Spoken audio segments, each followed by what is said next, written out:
സർവകലാശാലകളെ കാവ്യവൽക്കരിക്കുന്നുവെന്ന് ആരോപിച്ച് കേരള സർവകലാശാലയിലേക്ക് SFI നടത്തിയ മാർച്ചിൽ വലിയ സംഘർഷമുണ്ടായി. പോലീസ് വലയവും ബാരിക്കേഡുകളും മറികടന്ന് നൂറുകണക്കിന് പ്രവർത്തകർ സർവകലാശാലയ്ക്കുള്ളിലേക്ക് ഇരച്ചുകയറി. സംഘർഷം 2 മണിക്കൂറിലേറെ നീണ്ടു. ഇതോടെ MV Govindan സമരസ്ഥലത്തേക്ക് നേരിട്ടെത്തുകയായിരുന്നു.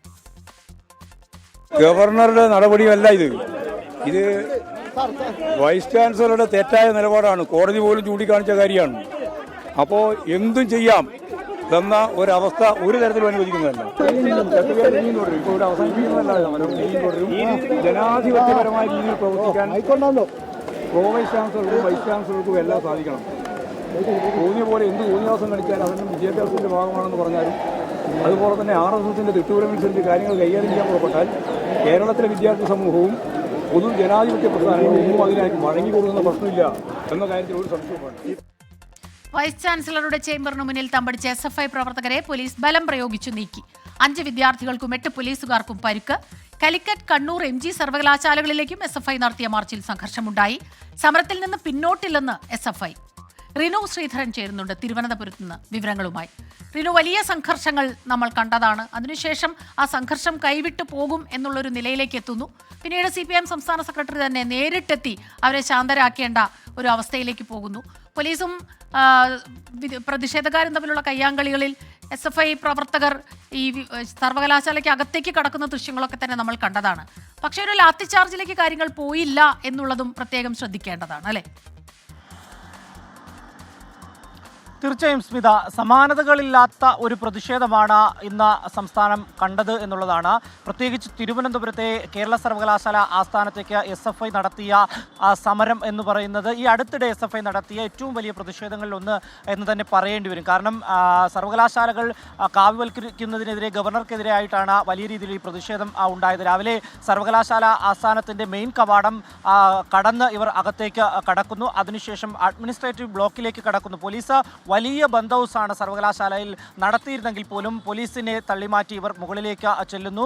Vice chancellor Mohanan കുന്നുമ്മയുടെ റൂമിന് പുറത്ത് തമ്പടിക്കുന്ന ഒരു സാഹചര്യം, ഗ്രില്ലുകളെല്ലാം പൊളിച്ച് വലിയ രീതിയിലുള്ള ഒരു സമരത്തിലേക്കാണ് പോയത്. ആദ്യഘട്ടത്തിൽ പോലീസ് സംയമനം പാലിക്കുന്ന ഒരു സാഹചര്യമുണ്ടായി. പക്ഷേ പിന്നീട് പോലീസ് ഇവരെ ബലം പ്രയോഗിച്ച് കസ്റ്റഡിയിലെടുക്കുവാൻ വേണ്ടിയിട്ടുള്ള ഒരു തീരുമാനത്തിലേക്ക് പോകുന്നു.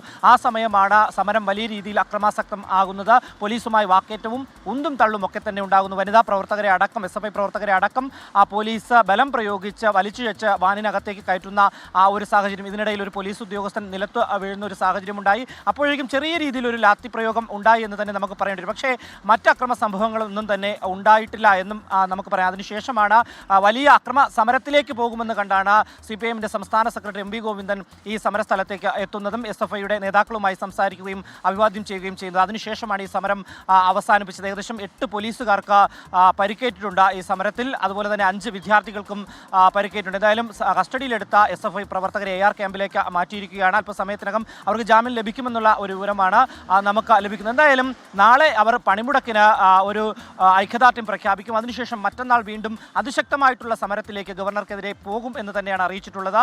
മറ്റന്നാൾ 11 മണിയോടുകൂടി രാജ്ഭവനിലേക്കും അതുപോലെ തന്നെ സർവകലാശാല ആസ്ഥാനത്തേക്ക്, തിരുവനന്തപുരത്തെ സർവകലാശാല ആസ്ഥാനത്തേക്കും SFI സമരം സംഘടിപ്പിച്ചിട്ടുണ്ട്, പ്രതിഷേധം സംഘടിപ്പിച്ചിട്ടുണ്ട്. അതുപോലെ തന്നെ DYFIയുടെ തിരുവനന്തപുരം ജില്ലാ കമ്മിറ്റിയും സർവകലാശാല ആസ്ഥാനത്തേക്ക് 10-ാം തീയതി വലിയ രീതിയിലുള്ള ഒരു പ്രതിഷേധ സമരത്തിന് ആഹ്വാനം ചെയ്തിട്ടുണ്ട്. എന്തായാലും വരും ദിവസങ്ങളിൽ വലിയ രീതിയിലുള്ള ഒരു പ്രതിഷേധം ഗവർണർക്കെതിരെ ഉണ്ടാകും. ഇതിനിടെയാണ് ഗവർണർ ഒരു തീരുമാനം പ്രത്യേക ദൂതൻ വഴി സർവകലാശാലയെ അറിയിച്ചത്. അതായത് രജിസ്ട്രാർക്ക് ഒരു രീതിയിലുള്ള ഫയലുകളും അനിൽകുമാറിന് നൽകേണ്ടുന്ന സാഹചര്യമില്ല, ജോയിന്റ് രജിസ്ട്രാർക്ക് നൽകിയാൽ മതി എന്നുള്ള ഒരു നിർദ്ദേശം കൊടുക്കുന്നു. ഒപ്പം സിൻഡിക്കേറ്റ് അംഗങ്ങൾക്കെതിരായിട്ടുള്ള ഒരു നടപടി ഉടൻ ഉണ്ടാകുമെന്നുള്ള ഒരു സൂചനയും വരുന്നു. അത് നാളേക്ക് ഉണ്ടാകുമെന്നുള്ള ഒരു പ്രതിഷേധം, സിൻഡിക്കേറ്റ് പിരിച്ചുവിട്ടടക്കമുള്ള നടപടികളിലേക്ക് പോകുമെന്നുള്ള ഒരു പ്രതീക്ഷയാണ് ഉണ്ടാകുന്നത്.